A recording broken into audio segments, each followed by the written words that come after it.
Hello à tous, je suis Florence. Bienvenue dans l'émission Data Drive. Aujourd'hui, dans mon tour de France, je suis dans un groupe de distribution qui m'a invitée dans sa holding en région parisienne. On va avoir une interview avec Delphine Lem, qui est directrice de la transformation, passionnante, avec beaucoup d'innovation. Et c'est dans un mode disruptif qu'on va faire cette interview. Bonjour Delphine. Bonjour Florence. Ravie d'être avec toi ici, dans l'enceinte de Carl Lovers, la holding. Mais avant tout, toi, comment es-tu arrivée dans le groupe? Quel est ton parcours? Tout d'abord, merci beaucoup de ton invitation. Ça me fait très plaisir de faire ça avec toi aujourd'hui. Eh bien, écoute, moi, j'ai fait mes 5 ans de droit réglementaire. Ensuite, j'ai fait un MBA à Londres et j'ai intégré directement le secteur automobile. Tu dis par hasard, mais alors complètement par hasard, quoique j'avais fait un stage au Conseil de la concurrence et qui m'avait parlé réglementation européenne. Donc j'ai intégré le CNPA, devenu Mobiliance depuis. D'abord 3 ans aux affaires européennes et ensuite 5 ans à la tête de la branche concessionnaire à l'époque. C'est dans ce cadre finalement que j'ai rencontré Edouard Schumacher. Et je crois que tu es pareil, mais on croit aux rencontres de la vie et aux opportunités qu'il faut savoir saisir. Et Edouard m'a proposé à ce moment-là de créer la direction marketing du groupe, qui n'existait pas, donc on était en 2016. Je suis rentrée comme ça dans le groupe. J'étais pas une spécialiste du marketing, donc il y avait un petit challenge quand même pour moi. Mais je pense que c'est la curiosité et puis l'envie de travailler ensemble qui a fait que je me suis lancée. Et ça, d'ailleurs, c'est peut-être une de mes premières leçons quand je suis arrivée dans le groupe. Finalement, on recrute beaucoup, mais il faut peut-être recruter sur le savoir-être, sur l'envie de travailler ensemble, et un peu moins sur les compétences. En tous les cas, c'est ce que moi, j'ai appris en rentrant dans le groupe. Donc, je suis rentrée en 2016 à la direction marketing. Ensuite, j'ai assez rapidement élargi mon périmètre à des missions plus organisationnelles. D'accord. Et par exemple, j'ai créé le call center du groupe. Oui. Centre de relations clients, c'est mieux que call center d'ailleurs. Et puis ensuite, tu l'as dit en intro, fusion du groupe Lamiro, du groupe Schumacher pour donner LS Group. Donc j'ai évidemment pas mal participé à cette opération de croissance. Et à nouveau, j'ai élargi mon périmètre en tant que secrétaire générale. Et la dernière étape, 18 mois, il y a 18 mois maintenant, création de la direction transformation du groupe. Oui. Et puis, tu l'as cité en intro, j'ai la chance de piloter un certain nombre de services transverses qui vont en fait tous toucher à la transformation du groupe. Bien. Et donc, dans l'écosystème, en tout, de la distribution automobile, ça fait combien de temps ? Je pense que ça fait depuis 2008, donc calcul, c'est long. Oui, oui, oui. Et en même temps, pas forcément. D'accord. Une passion, c'était une passion au départ ou pas du tout? C'est arrivé Alors, écoute, l'automobile au démarrage, moi je ne suis pas du tout née dedans. Au contraire, hein, j'ai appris à aimer finalement l'automobile. J'ai appris à aimer le produit, j'ai appris à aimer le design. J'ai aussi appris à aimer finalement ce que dégage l'automobile, ce rêve, cette passion dont on va certainement parler. Et en tous les cas, c'est ce qu'on défend vraiment chez Carl Lovers.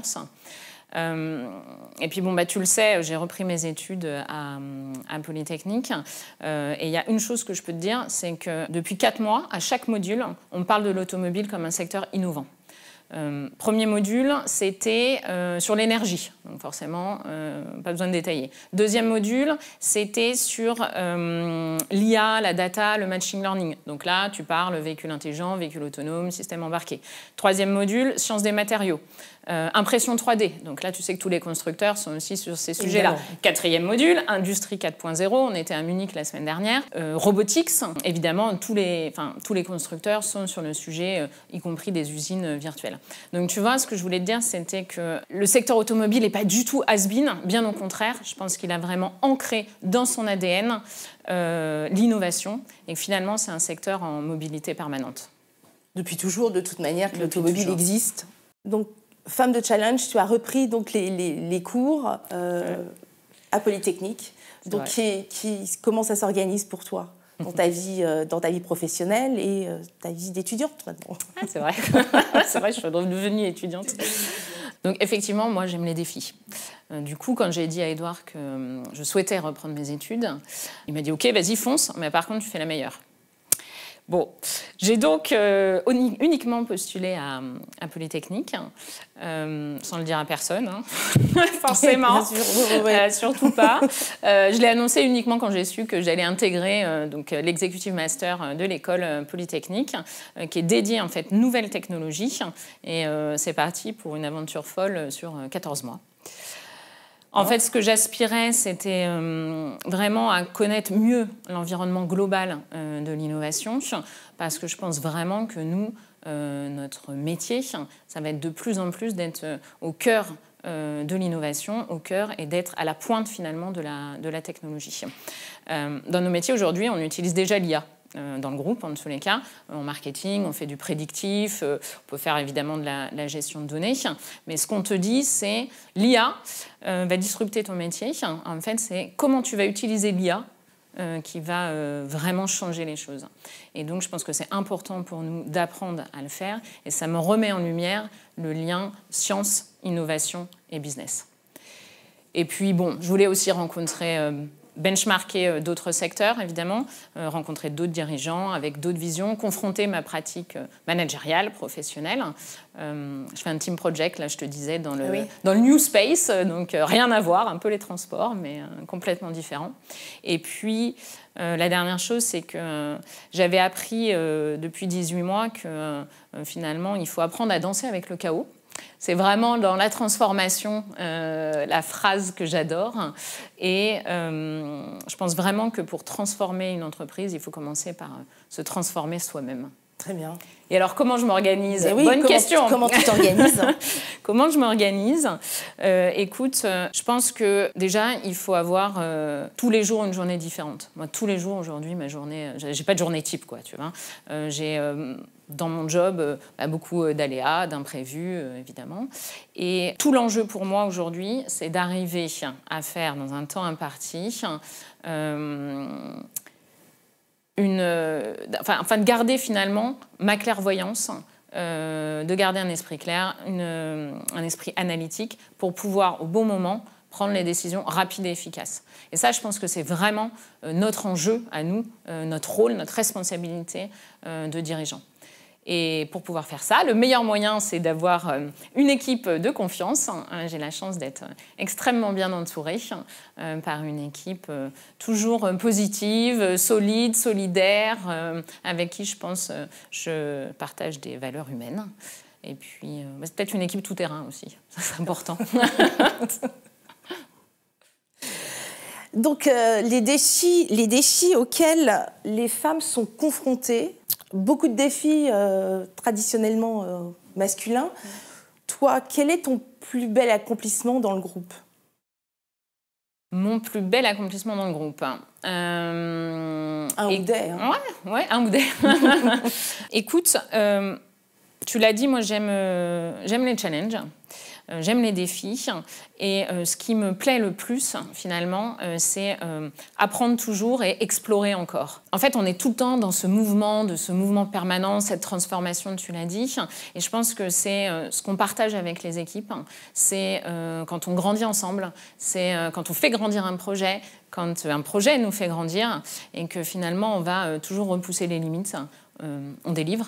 Important de délivrer quand même pour nous tous. Donc on délivre, ce qui nous permet d'avancer à nouveau et de nous transformer toujours ensemble. Donc en fait, la transfo, c'est jamais terminé. Et je pense que c'est ça mon plus bel accomplissement professionnel. Donc aujourd'hui, tu diriges une équipe de 80 personnes. À peu près, oui. Donc avec des projets, l'expérience client, le RSE, le juridique, le marketing, le digital. Comment ça se passe? Donc ça s'est organisé au fur et à mesure quand tu es arrivé en 2016. Au fur et à mesure, effectivement. Ouais. Et l'équipe a grandi. Oui. Et aujourd'hui, donc vous avez un terrain de jeu qui est assez large puisque vous êtes en France, en région parisienne, mais aussi en Bretagne. Et en Normandie, dans le centre, et en Italie. Et en Italie, à Rome. Absolument. Voilà.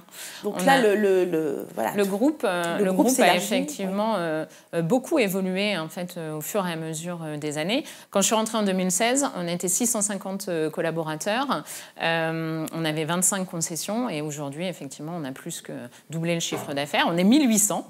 Oui, 1800, c'est avec ce que je disais, 150 collaborateurs romains.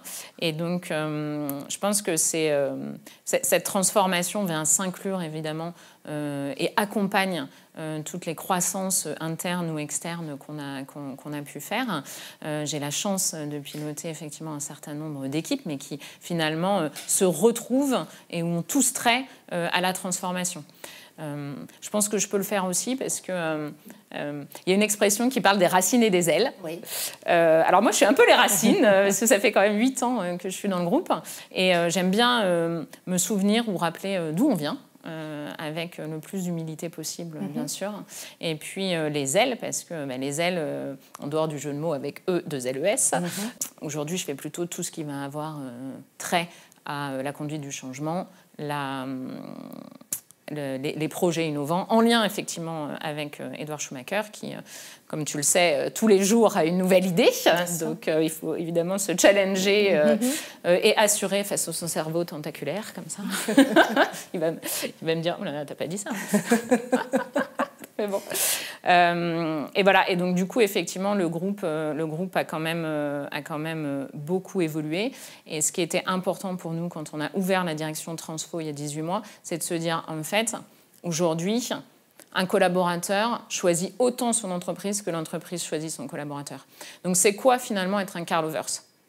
C'est pas un nom, c'est comment nos équipes, nos clients vont pouvoir incarner Carlovers. Ça, c'est un peu notre job au quotidien aujourd'hui. D'accord. Et ton équipe, du coup, comment vous le mettez en place ? Et je voulais te poser la question, comme on était sur la structure, la parité, elle existe dans le groupe, hommes-femmes, ou est-ce que c'est des choses que vous mesurez ? Alors, donc tu as 2 questions, oui. 2 questions en une. Alors, la première question concernant les équipes Transfo, en fait, on a établi un plan de transformation de l'entreprise qui est parti d'une enquête à 360 degrés auprès de nos collaborateurs. Donc, on a enquêté l'ensemble de nos collaborateurs de manière anonyme, évidemment, et on en a sorti des projets, un plan d'action qui a été travaillé dans un nouveau mode projet agile que moi-même j'ai appris, et avec plus d'une 50aine de collaborateurs des concessions qui étaient volontaires et donc qui venaient de toutes nos régions, de tous les métiers. Et donc avec ça, on a été touché à des sujets complètement divers qui vont être de la QVT, notre marque employeur en lien évidemment avec notre service RH, la définition de nos valeurs, la gestion de la donnée, les services innovants aux clients. Donc voilà, en fait, tout ça, ça a trait à cette transformation d'entreprise et donc mes équipes viennent appuyer le déploiement de ce plan de transformation. Et en fait, cette transformation, elle est à la fois organisationnelle, elle est managériale, puisqu'on a formé 160 de nos managers à une formation, disons, un petit peu différente, à base de neurosciences, pour apprendre à manager en transformation. Et puis, évidemment, elle est aussi culturelle, parce qu'on est persuadé que, finalement, l'avenir des entreprises, c'est celle qui se transforme. Bien. Et au niveau de nombre de femmes et d'hommes, comment ça se passe chez vous ? Oui. C'était aussi la question que je voulais savoir. Tout à fait, et tu fais bien.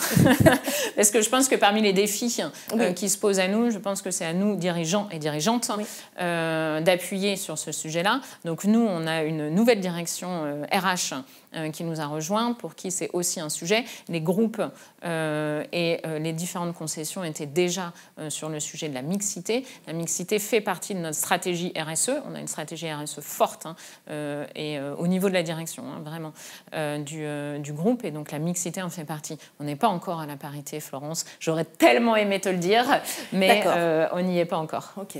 Mais c'est en bonne voie, c'est des KPI que vous suivez. C'est absolument des KPI. Ouais. Qu'est-ce que tu donnerais comme conseil aux femmes qui aimeraient ou n'aimeraient pas rejoindre l'automobile ? Qu'est-ce qu'il faudrait qu'il se passe ? Est-ce que, en effet, les entreprises ont un jeu à jouer ? se faire connaître, montrer. Et j'espère que ces interviews permettront aussi de démocratiser et de dire et merci venez. De me permettre d'apporter ma toute petite pierre à l'édifice. Ouais. Donc, alors, les conseils qu'on peut donner. Moi, si je reviens sur mon expérience, j'ai jamais pensé cette dualité-là. Vraiment, la question de genre, je pense que c'était même naïf de ma part, mais quand je suis rentrée dans le secteur automobile, je me suis même pas posé la question.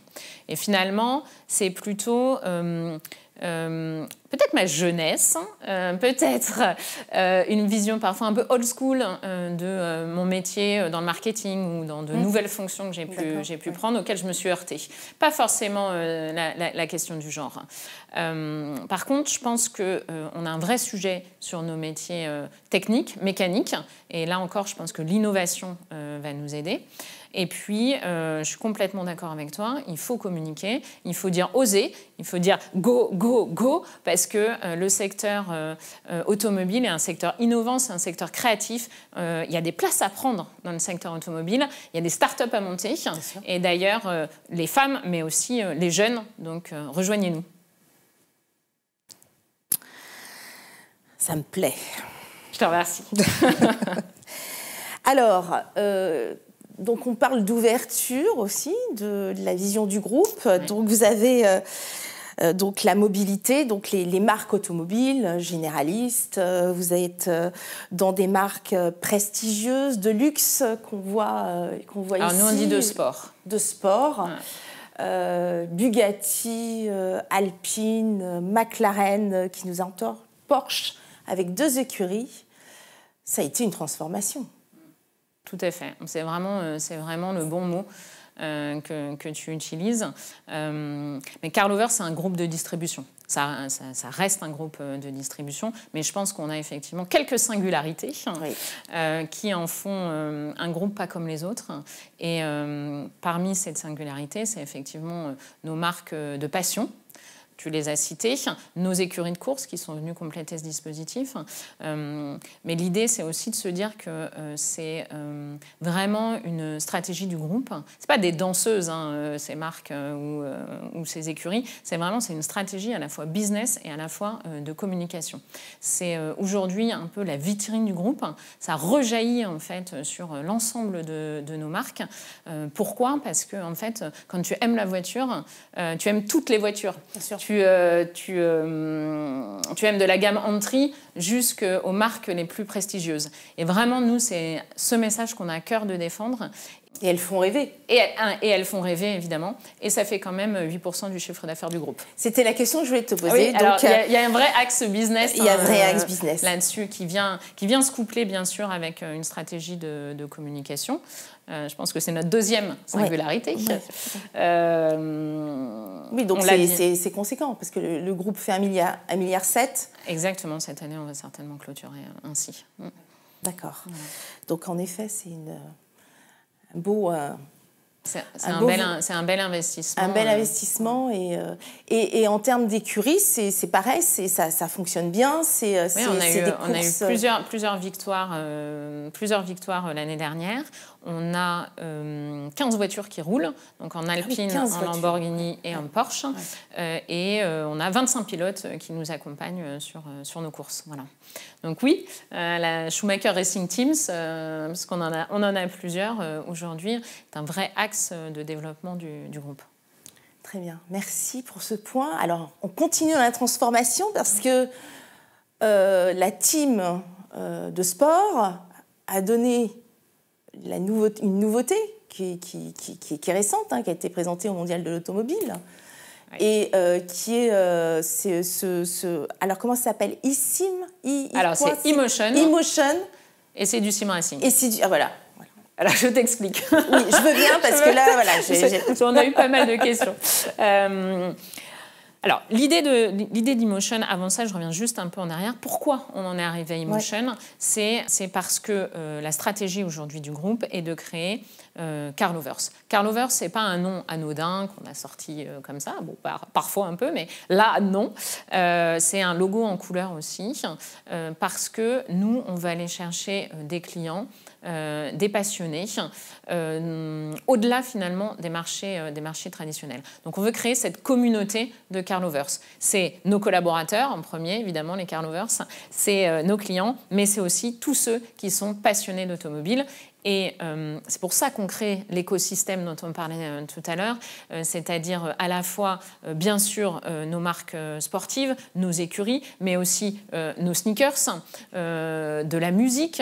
On a créé des playlists Carlovers. On s'associe aussi dans la mode, dans le street art. Donc en fait, on crée autour de la voiture, autour de ces univers-là. Ce qu'on se dit aujourd'hui, c'est que ce qui fait la force d'une marque, telles que, tu citais, Bugatti, Ferrari, Lamborghini, c'est bien sûr les clients, mais pas seulement, c'est aussi tous ceux qui font vivre... la communauté derrière, exactement, les passionnés. Exactement, donc ils font vivre au quotidien. Et toi et moi, on connaît aussi l'âge moyen de l'acheteur du véhicule neuf, et donc peut-être qu'on peut se dire que l'avenir est ailleurs pour nous, les distributeurs. Exactement. Et c'est là, du coup, qu'entre en jeu notre stratégie de diversification et notamment donc eMotion. Alors eMotion, c'est quoi? C'est une idée qui est née de notre incubateur de start-up. On a créé en interne un incubateur qui s'appelle Carlovers Valley. Très original. Ah d'accord, Carlovers Valley. Carlovers Valley, et qui produit des simulateurs en Provence, des simulateurs qui font vraiment l'objet d'une révolution technologique avec du réalisme, et puis vraiment quand tu es dedans, tu as l'intensité de la course, quoi. À côté de ça, on se dit que le sport auto n'est pas excessivement accessible. Concrètement, si tu n'as pas assez d'argent, tu ne peux pas en faire, et en plus, il y a peu de femmes. Parallèlement à ça, tu as le e-sport qui, lui, a explosé, un marché en croissance extrême. Tu as 50 000 joueurs de sim racing au même instant qui jouent dans le monde. Donc tu as quand même 50 000 personnes en ce moment-là qui sont en train de jouer à des jeux de course. 50 000 personnes. Voilà. Oui. À chaque instant, c'est planétaire. À chaque instant dans le monde. Ouais. Voilà. On a fait un mix de tout ça et on s'est dit qu'en fait, nous, on pouvait certainement contribuer à ce rêve automobile en passant du virtuel au réel. Aujourd'hui, on a nos pilotes, les nôtres, mais tous d'ailleurs, qui passent l'essentiel de leur temps à s'entraîner sur simulateur. Et nous, on s'est dit, on va inverser le paradigme. On va proposer à ceux qui ne sont pas encore pilotes de venir s'entraîner chez nous sur des simulateurs. Et ça, c'est vraiment un projet incroyable parce qu'il a des drivers à la fois en termes d'égalité des chances, tu vois, d'opportunités pour tous les talents, de méritocratie. Il y a de l'inclusivité, évidemment, c'est pour tous. Et puis, il y a aussi une empreinte écologique par les simulateurs qui est moindre. Donc, ça, c'est vraiment le projet de départ. Et on s'est dit, comment on fait? On a tout associé comme ça. Et on crée un réseau de sim centers connectés entre eux, qui va à la fois du coup démocratiser le sport auto et puis nous permettre de détecter, déceler des talents de pilotes, et même on va aller plus loin puisque nous sommes en train de créer une filière avec évidemment le soutien de nos organisations patronales. Donc ça, c'était vraiment le démarrage de eMotion. À côté de ça, on crée des championnats de e-racing. Et tous ceux du coup qui vont venir sur nos simulateurs, les meilleurs pilotes sur simulateur vont participer à ces championnats et vont pouvoir vivre avec nous certaines expériences sur course jusqu'à la récompense ultime qui est un volant dans une de nos écuries. Donc ça, c'est un beau projet, mais c'est un projet qui va devenir rapidement concret. Oui. Parce que on a lancé... Vous avez lancé, ça y est. Tu l'as dit, au Mondial de l'automobile. On va ouvrir là Paris, Rome, le Luxembourg, donc en propre. Là, on va tester en fait le modèle économique, le business model. Et ensuite, je crois qu'on a plus de... On avait 40, peut-être on est un peu plus maintenant, de candidats à la franchise, en fait. Ah d'accord. Donc vous allez ouvrir des franchises. Tout à fait. Ouvrir des franchises dans des villes. Donc en France, au Luxembourg et en Italie. Alors, ça pour nous en propre oui. et pour des candidats okay. dans plusieurs villes françaises, européennes et peut-être dans d'autres continents. Voilà. Donc, c'est un vrai sujet. Et tu vois, en fait, c'est quelque chose qui s'inclut de manière globale dans une vision globale du groupe qui est...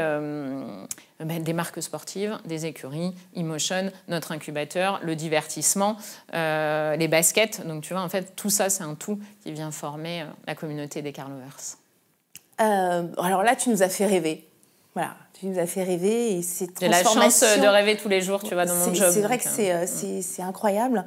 Alors moi, je vais revenir un peu à des marques généralistes et le sujet qui m'intéresse, c'est le sujet de l'électrique. Donc en 2024, vous avez vendu à peu près 3500 voitures électriques. Et moi, ce qui m'intéresse, c'est les retours clients. Alors c'est vrai que là, vous allez avoir, vous avez la Renault 5 qui arrive, qui va booster les ventes, c'est évident. Comment ça se passe? Qu'est-ce que vous avez mis en place pour les retours clients, les doutes, etc. Alors effectivement, la R5 commence déjà à booster nos ventes et donc on en est très content évidemment. De manière globale, on trouve que les clients sont quand même mieux informés qu'avant sur l'électrique, même si on continue à former nos équipes sur le sujet. Nous, on a voulu aller un petit peu plus loin.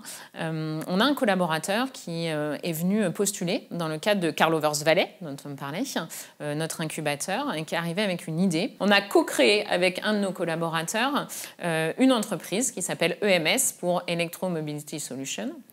Et c'est une marque blanche. Je peux faire ma vendeuse parce qu'on peut le proposer à d'autres distributeurs automobiles.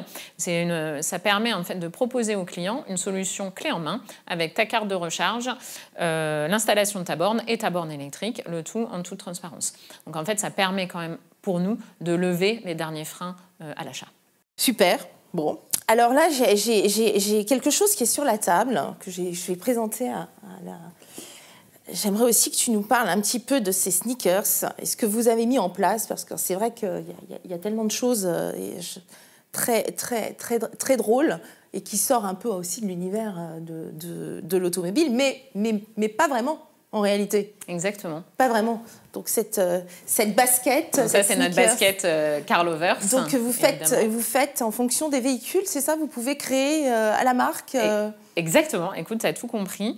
Pareil, c'est une entreprise, donc une jeune entreprise qui s'appelle Savoir-Faire, avec laquelle nous sommes associés. Donc c'est une entreprise qui produit des sneakers dans ses ateliers à Paris et au Portugal. Et tu peux, en termes d'expérience client, tu peux proposer aux clients d'assortir leurs baskets, donc elles sont faites sur mesure, à leur nouvelle voiture. Et puis, récemment, lors du Mondial de l'automobile, on a aussi travaillé pour Audi et Alpine, par exemple. Donc, un peu plus en masse que ce qu'on fait d'habitude. D'accord. Donc, vous intégrez du tissu de véhicule, ce que le client désire, vous faites du sur-mesure. Exactement. On fait du sur-mesure et on peut réutiliser des matériaux de véhicules. Notamment, on a quelques paires Porsche là-bas sur lesquels il y a du cuir et du tissu des sièges de la Porsche. Bon, écoute, on va arriver sur la fin, mais c'est passionnant et je pense qu'il va falloir qu'on reprenne une date pour faire un tour. Une dernière question pour toi, qui est beaucoup plus personnelle. Ta première voiture, c'était quoi? Alors, ma voiture, c'était une voiture toute pourrie, je pense, mais dont je ne citerai pas la marque, mais par contre, j'étais ultra fière au volant. Ça, j'ai vraiment ce souvenir-là. J'ai ensuite, avec mes premiers salaires, j'ai acheté une Polo. Et aujourd'hui, je roule en XC40 de chez Volvo. Et puis, pour ta question un petit peu personnelle, oui. Ce que j'aime, en fait, c'est quand même partager ça. Tu sais que j'ai une fille qui s'appelle Angéline. Oui. J'aime vraiment partager ça. Et pour moi, c'est vraiment important de pouvoir faire la métaphore. On parlait aussi des femmes tout à l'heure, mais la métaphore avec la vie. Pour moi, la voiture, c'est vraiment le synonyme de la liberté. Je pense que ça se ressent, je m'éclate bien dans mon job. C'est vraiment un métier aujourd'hui passionnant, mais je peux aussi le partager avec ma fille parce que quand tu es au volant d'une voiture, finalement, c'est toi qui pilotes. C'est toi qui décides si tu as envie d'accélérer cheveux au vent ou si tu as envie de décélérer. Et donc, du coup, c'est toi qui décides aussi de ta vie. Et ça, je pense que c'est prendre la route ensemble, c'est important. Très bien. Merci. Merci pour ce moment de liberté et de passion que tu nous as procuré. Merci beaucoup. Destinée au groupe de distribution automobile, la plateforme collaborative SalesLink, développée par Jato Dynamics, vous aide à optimiser votre performance et mieux connaître le marché automobile. Outil d'aide à la décision pour les services achats, approvisionnement, marketing digital, des insights du marché en temps réel sur les marques, modèles, niveau de finition, prix de transaction, les options les plus populaires sur des millions de véhicules vendus en France, Allemagne, Angleterre, Espagne et Italie.